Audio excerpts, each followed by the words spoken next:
আজ সকাল ৯টা থেকে শুরু হয়েছে জাহাঙ্গীরনগর বিশ্ববিদ্যালয় কেন্দ্রীয় ছাত্র সংসদ ও হল সংসদ নির্বাচন। দীর্ঘ ৩৩ বছর পর কঠোর নিরাপত্তায় অনুষ্ঠিত হচ্ছে এই নির্বাচন। ভোট গ্রহণ চলবে বিকেল ৫টা পর্যন্ত। বিশ্ববিদ্যালয়ের ১১,৯১৯ জন নিবন্ধিত ভোটার আজ তাদের প্রতিনিধি নির্বাচন করবেন।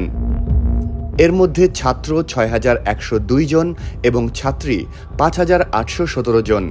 একজন ভোটারকে কেন্দ্রীয় সংসদ ও হল সংসদ মিলিয়ে মোট ৪০টি পদে ভোট দিতে হবে। এর মধ্যে জাকসুতে ২৫টি এবং হল সংসদে ১৫টি পদ রয়েছে। সব মিলিয়ে ৩৪০টি পদের বিপরীতে প্রতিদ্বন্দ্বিতা করছেন ৬২০ জন প্রার্থী, যাদের মধ্যে ৪৪৮ জন ছাত্র ও ১৭২ জন ছাত্রী। সবাই খুবই এক্সাইটেড, আনন্দিত ছিল। কালকে রাত থেকে খুবই একটা আনন্দঘন পরিবেশ সৃষ্টি হয়েছে।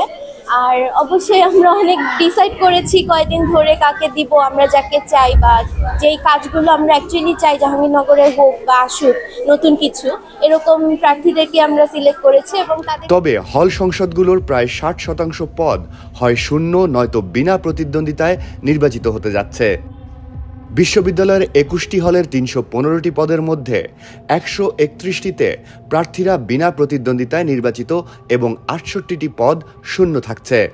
কেন্দ্রীয় সংসদে ১৭৭ জন প্রার্থী প্রতিদ্বন্দ্বিতা করছেন, যার মধ্যে ১৩২ জন ছাত্র ও ৪৫ জন ছাত্রী।